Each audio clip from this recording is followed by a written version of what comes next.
Magandang hapon po sa lahat, pati po sa inyo, guro.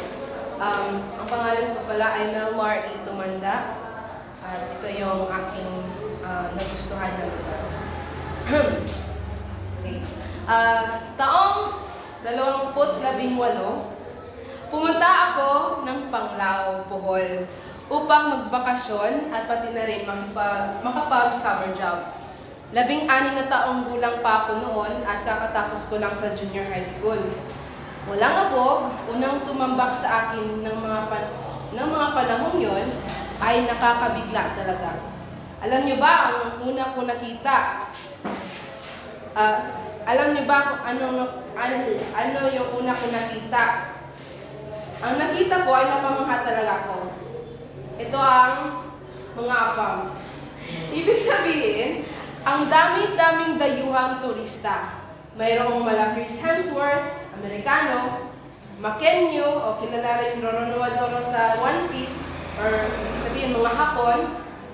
May mala Mihawk, may mga Espanyol din doon, marami. At pati na rin mala Oppa, mga Koreano. Klase-klaseng dayuhan ay ang nakita ko doon at nakasalamuha ko na. Subalit, maliban sa mga turista, ang nagpamangha pa sa akin ay ang mga lugar na pwede kong puntahan. Nariyan ang Hinagdanan Cave, Balikasag Island, Virgin Island or yung sandbar, Chocolate Hills, at hindi mabilang na dalampasigan. Ngunit sa dami nito, isa lang ang aking naibigan at napamangha ako na sobra. At ito ang Alona Beach. Dito, namulat ang aking mundo at natutong kumita ng pera. Naging tourist assistant ako doon kung saan inaasikaso ko ang mga turista para sa land tour o island hopping. Marami akong nakilala na kaibigan at muntikan ng makaibigan. Pero, seryosong usapan, namangha ko dahil hindi lang sa maganda at malinaw na tubig, malapulbo at kasing puti ng gatas na buhangin, kundi sa mga taong dumarayo dito. Ika nga, it's not about the place, it's about the company. Yun nakakasama mo sa lugar na yun. Ang mga taong kasama mo sa paggawa ng hindi mo makakalimutan na karanasan. Isa na dito ang mag-asawang Koreano na nakilala ko. Sila ang una kong naging kaibigan. Sinasama nila ako sa mga lakad nila, mapa-island hopping at pagkain sa mga restaurant. Maliban dyan, binigyan pa ako ng mga skincare galing sa Korea at tinatawag akong Melon. Dahil sa hindi nila kaya bigkasin ng aking pangalan, tawag nila sa akin ay Melon. Dahil malaki daw aking tiyan. Dahil sa kakain ng marami. Kaugnay sa pagkain, ito ang hindi ko nagustuhan sa lugar na ito. Ang mga basura ng pinagkainan. Walang eksaktong lalagyan ng basura at karamihan ay hindi disiplinado ang mga turista. Oo, maganda ang turismo, ngunit pag hindi ito napamahalan ng mabuti, ay maaaring ikakasira ito ng ating magagandang tanawin ng lugar. Kaya paalala lang sa mga nakikinig o kung mabasa nito, maging responsabling turista lalo na sa mga lugar na mayroong anyang tubig. Tandaan, konektado ang ating mga dagat, kapag nasira ang mga isa sa mga ito, ay maaaring madadamay ang pangkalahatan. Yan lamang po at maraming salamat. Okay, anong bilang mo binibini? Okay, tumanda. 31 ata mo? Okay, Sige, tumanda.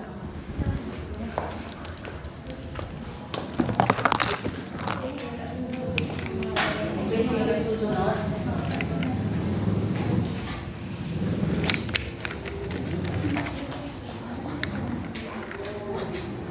Isa sa mga lugar na akong napuntahan sa Kila,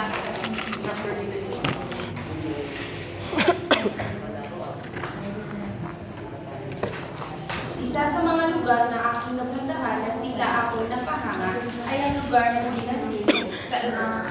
Saan makikita dito ang iba't ibang klaseng pabahay, mga iba't ibang bagay na gawa sa mga kahoy at mga bumi.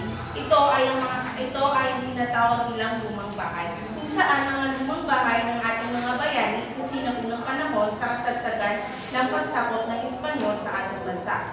Makikita din dito ang mga pader na lahat puro yari sa kahoy, sa sobrang titibay nito, hanggang ngayon, hindi lamang ang mga bahay, kundi ang mga kagamitan din na hanggang ngayon ay matibay. Ngunit ang mga pabahay na ito ang nagsisimulo ng mga kagitingan ng ating mga bayani na tila ipinaglaban nila ang nararapat na para sa ating bansa. Kahit kapalit pa nito ay ang kanilang sa sobrang ganda ng mga bahay na ito, magpahanggang ngayon ay patuloy binabalik-balikan ng mga Pilipino. Hindi lamang ang mga Pilipino, kundi ang mga turista na namamasyal dito. Doon, tila napahanga din sila sa mga kakayahan ng mga Pilipino sa larangan ng mga gawain nila na patuloy umusbong hanggang ngayon. Sa lugar ng Ilocos Sur, makikita ang pagiging makabayan na mamamayan, pati ang mga hayop doon tulad ng kalesa na tila patok sa lugar na iyon na kanilang ginagamit sa mga dayuhan na namamasyal doon. Okay, next.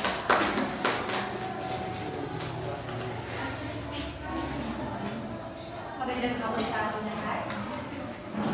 Ako'y lumaki sa bukid, kaya simula pa noong bata pa ako, namulat na ako sa kamangha-manghang kagandahan ng kalikasan.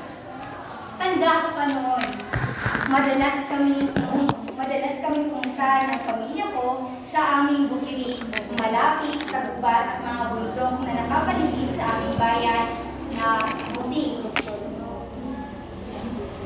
Tuwing ginagawa natin ito ay hindi ko maiwasang mainganyo